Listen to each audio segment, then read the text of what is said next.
Eu agradeço ao reitor João Grandino Rodas a oportunidade que ele me dá de falar sobre um tema que é extremamente espinhoso. Não é possível, nem em uma hora, falar sobre a jurisprudência do Código do Consumidor depois de 20 anos de vigência, porque o Brasil, de tanto apreço ao duplo grau de jurisdição, conseguiu o paroxismo de um quádruplo grau.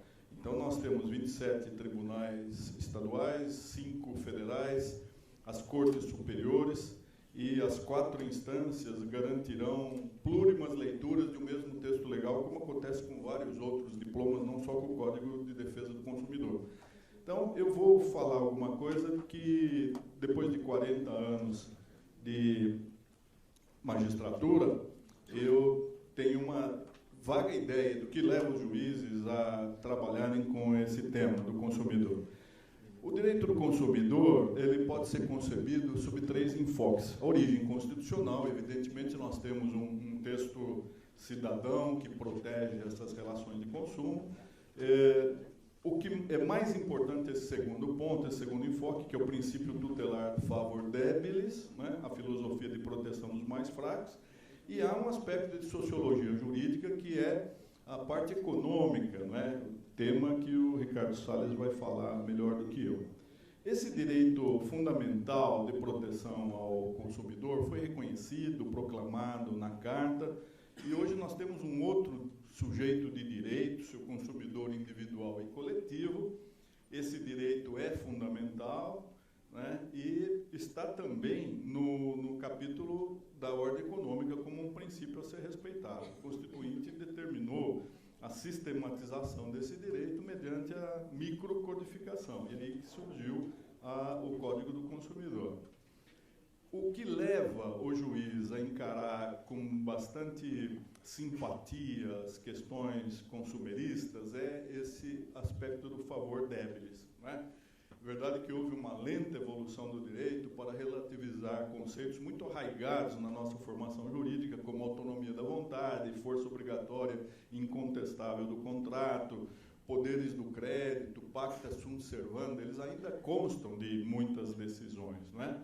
Mas o favor debilis é a superação da ideia de que seria suficiente a igualdade formal para que todos fossem iguais na sociedade. E há uma presunção absoluta de vulnerabilidade no entender dos juízes no artigo 4º, inciso 1 do Código de Defesa do Consumidor. Sob o enfoque socioeconômico, nós todos estamos sofrendo as mutações sociais, econômicas, que mostraram a falácia daquela ideia que foi construída lentamente de que o consumidor seria um rei do mercado, que a sua opinião seria decisiva para influenciar a fabricação de produtos, a prestação de serviços, né? Ao contrário, nós vimos que ele é um ser muito fraco, muito vulnerável. A Alain Touraine diz que a sociedade contemporânea, com sua visão formal de igualdade, identifica o homo políticos e o homo econômicos e produz indivíduos semelhantes, mas desiguais. E nós estamos falando num país em que a desigualdade está evidente, não é? No mesmo espaço físico convivem os mais ricos e os mais miseráveis dentre os habitantes deste planeta.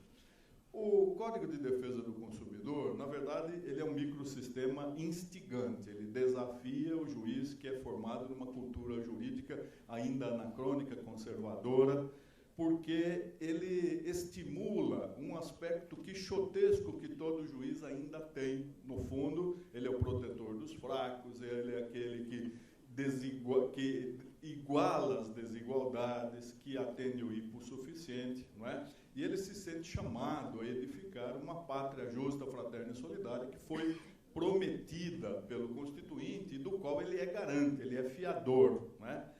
E esse código, então, ele oferece um farto elenco de direitos básicos do consumidor. Nós estamos pensando na vida, que é pressuposto a fruição de todos os direitos, na saúde, na segurança, na liberdade de escolha, no direito à informação, na transparência, boa-fé, proteção contratual, prevenção e reparação de danos morais e materiais, acesso à justiça, inversão do ônus da prova, serviços públicos adequados e eficazes e eficientes, até o próprio serviço público da justiça. Já há um enfoque a se considerar o jurisdicionado um consumidor do serviço público justiça, que deveria ser eficiente, porque o Constituinte colocou a eficiência como princípio básico da administração pública 10 anos depois de promulgada a Constituição, só com a emenda 19, e o recado foi diretamente direcionado, destinado ao Poder Judiciário, o poder que não cumpriu a sua lição de casa. Então, tudo isso está dentro do Código. Simbolicamente, esses deveres do juiz de eliminar ou reduzir a injustiça já estavam na consciência judicial. Quem recebeu o chamado, a convocação para se tornar julgador, já trazia, pelo menos inconscientemente, essa vontade. E o ponto de partida da apreciação das questões consumeristas é realmente a vulnerabilidade. O consumidor é vulnerável, é fraco, porque ele não dispõe de conhecimentos técnicos necessários para a elaboração dos produtos ou para a prestação de serviços no mercado. Então, há vulnerabilidade de múltiplas espécies, né? Nós podemos falar na técnica, na jurídica, na política, legislativa, biológica, psicológica, econômica, social e ambiental. E a jurisprudência vai enfrentar várias situações ou formas de tornar o consumidor menos vulnerável, né? Os fatores de vulnerabilidade que aparecem nas demandas, nos processos, são o tecnicismo dos contratos, né? Nós temos um juridiquês que impede que o jejum saiba o que está assinando, e nós sempre assinamos, né? Letrinhas minúsculas, várias páginas, nós rubricamos as primeiras, assinamos a segunda, a última, e exatamente não lemos aquilo. Agora mesmo, a gente assina aí a permissão para uso da imagem. Quem é que examina com todo cuidado o que significa isso, né?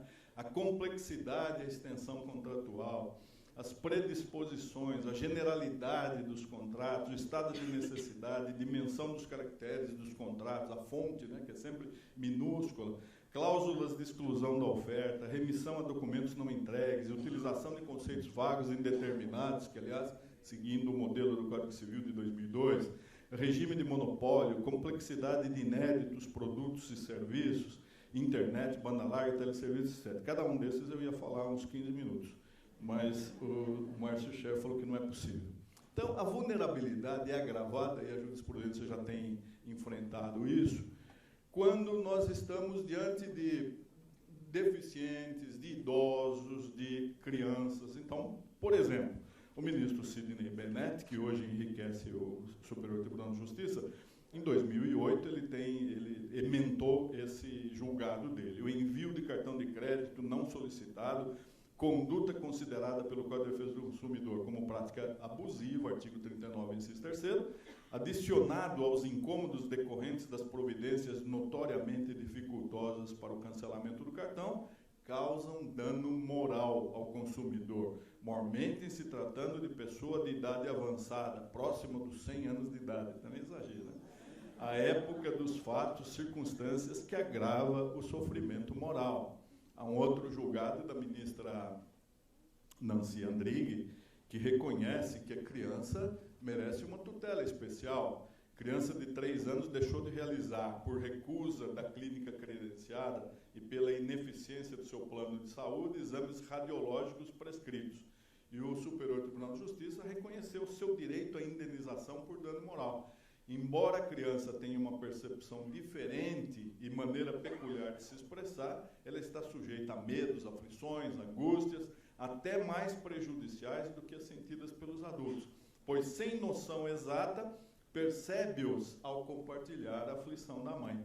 É um acordo da ministra Nancy Andrighi, né? Também citando o Código de Defesa do Consumidor. E o que é interessante hoje, se nós percorremos a jurisprudência de todos os graus no Brasil, esse microsistema do Código de Defesa do Consumidor parece, aos poucos, impregnar, contaminar todo o macrosistema. Por exemplo, a noção de consumidor equiparado, né? Uma coletividade de pessoas, ainda que indetermináveis, que agem intervindo nas relações de consumo, parágrafo único do artigo, o que nos mostra a atualidade e a oportunidade de uma conferência como a que nós acabamos de ouvir.